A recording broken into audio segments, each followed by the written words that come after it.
UXPin Review.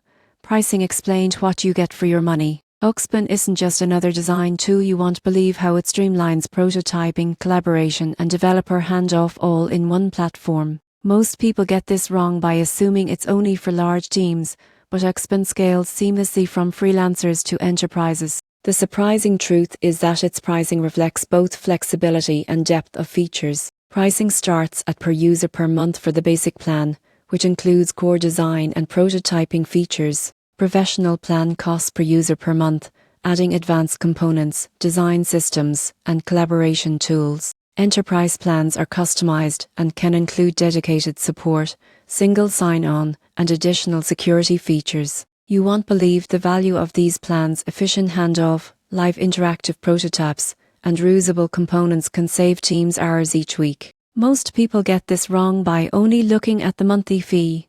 The real value comes from productivity gains and reduced errors. For example, teams using UXPin's design system management report faster iteration cycles and fewer design inconsistencies. It's not just a tool, it's a complete workflow solution for modern UX design. In conclusion, UXPin pricing reflects its versatility and enterprise-grade capabilities. By evaluating your team size, required features, and collaboration needs, you go from zero to pro in understanding what you get for your money. Investing in UXPin isn't just paying for software, it's paying for streamlined design, efficiency, and fewer costly mistakes.